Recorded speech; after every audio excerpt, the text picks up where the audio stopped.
میرے انتہائی واجب اور احترام برادران اسلام، دوستوں، بزرگوں، بھائیوں، اسلامی مہینوں کے اعتبار سے شعبان المعظم کا مہینہ اختتام پذیر ہونے والا ہے۔ آج یا کل ماہ رمضان المبارک کا آغاز ہونے والا ہے۔ یقیناً یہ خیر و برکت والا مہینہ، بخشش مغفرت والا، سعادتوں والا مہینہ، مہمان مہینہ آنے والا ہے۔ اللہ تعالیٰ سے دعا ہے کہ اللہ اس مہینے کی، مہمان مہینے کی ساری خیر و برکات ہم سب کو عطا فرمائے اور ہم میں سے کسی کو بھی محروم نہ فرمائے، اور صحیح معنوں میں اس آنے والے مہمان مہینے کا احترام کرنے کی توفیق عطا فرمائے اور نیک اعمال کرنے اور گناہوں سے بچنے کی توفیق عطا فرمائے، آمین۔ محترم سامعین، دین اسلام کے 5 بنیادی اور اہم ارکان ہیں: کلمہ، نماز، روزہ، زکوٰۃ، حج۔ ان میں سے اسلام قبول کرنے کے بعد سب سے اہم رکن نماز ہے، اور نماز کا اللہ نے قرآن میں کثرت سے ذکر فرمایا، احادیث مبارکہ میں رسول اللہ صلی اللہ علیہ وسلم نے کثرت سے ذکر فرمایا۔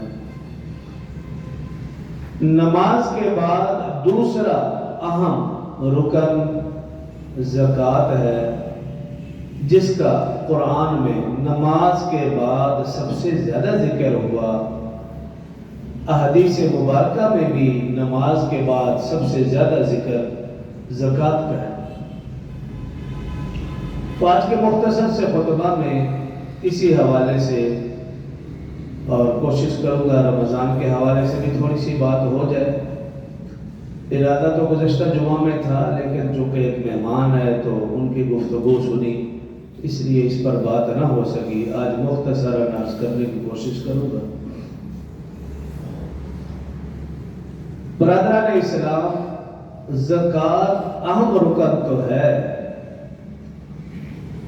لیکن یہ ایک مظلوم ترین رکن بھی ہے۔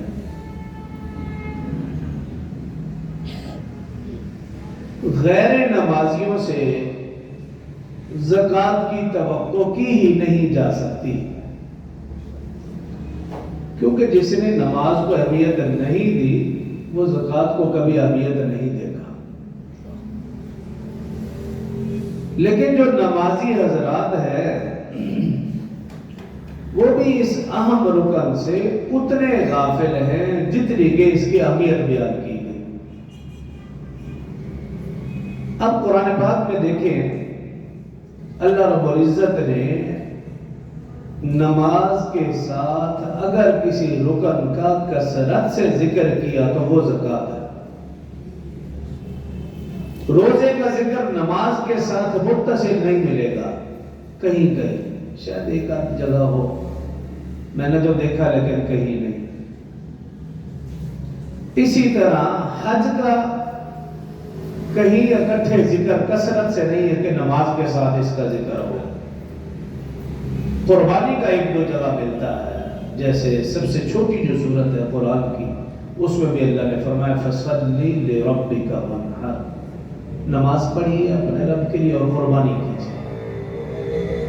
اسی طرح 8ویں سپارے میں بھی اللہ نے ایک جگہ دونوں کا ذکر فرمایا، قُلْ إِنَّ صَلَاتِي وَنُسُكِي وَمَحْيَايَ وَمَمَاتِي لِلَّهِ رَبِّ الْعَالَمِينَ، نماز اور قربانی کا اکٹھے ذکر۔ لیکن روزہ یا حج، ان کا ذکر نماز کے ساتھ کثرت سے نہیں ملتا۔ ہاں، اللہ نے بار بار یہ ضرور فرمایا ہے وَأَقِيمُوا الصَّلَاةَ وَآتُوا الزَّكَاةَ، وَأَقِيمُوا الصَّلَاةَ وَآتُوا الزَّكَاةَ، اکٹھے ذکر کیا۔ کم از کم قرآن میں 33 آیات مبارکہ ایسی ہیں جس میں نماز اور قرآن کا اکٹھے ذکر ہے۔ صرف نمازیوں کے دل میں اہمیت بٹھانے کے لیے کیونکہ غیر نمازی سے توقع ہی نہیں نا. ہاں جو نماز پڑھتا ہے اللہ نے ساتھ ہی کہا واقعوا الصلاۃ وآتوا الزکاۃ کہ اس کے دل میں جس طرح نماز کی اہمیت ہے زکوٰۃ کی اہمیت بھی بیٹھ جائے. جس طرح وہ نماز کو فرض سمجھتا ہے وہ زکوٰۃ کو بھی فرض سمجھنے لگے. اس لیے بار بار ذکر ہے واقعوا الصلاۃ وآتوا الزکاۃ. لیکن آج ہم دیکھتے ہیں کہ 99% نمازی بھی اس اہم رکن سے غافل ہے. 99%. اب کسی کے گھر میں زکوٰۃ کا تذکرہ کرتے ہیں وہ کہیں گے ہمیں تو معلوم ہی نہیں زکوٰۃ ہے کیا چیز, دینی کب ہے, کتنی دینی, کچھ پتہ نہیں. یعنی یہ ان نمازیوں کی بات کر رہا ہوں کہ جو نماز کے تو پابند ہے, لیکن جتنے نماز کے پابند اتنے زکوٰۃ سے غافل. ہر گھر کا یہ حال ہے. حالانکہ قرآن میں دونوں کا اکٹھے ذکر ہے.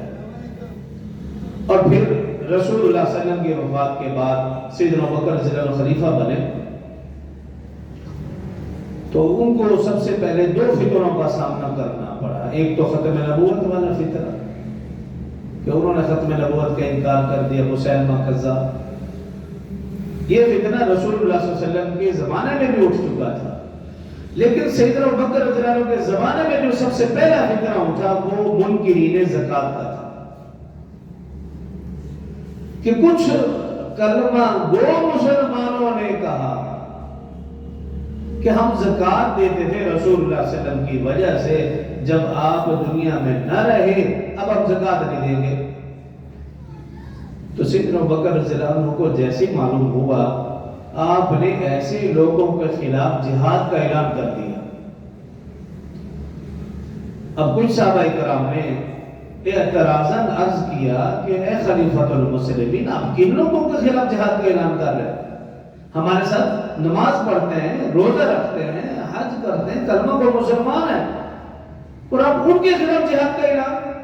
آپ نے فرمایا کہ دین اسلام کے 5 بنیادی ارکان ہیں, اگر کوئی شخص ان میں سے کسی ایک رکن کا انکار کر دے وہ مسلمان رہتا ہی نہیں ہے, وہ مرتد ہو جاتا ہے, اور مرتد کی سزا کیا ہے؟ واجب القتل.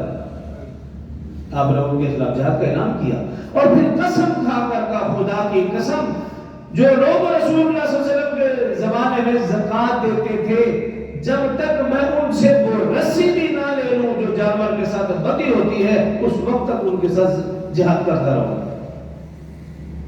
یہ کوئی معمولی بات ہے کہ زکوٰۃ کے انکار اور ان کے خلاف جہاد کرنا.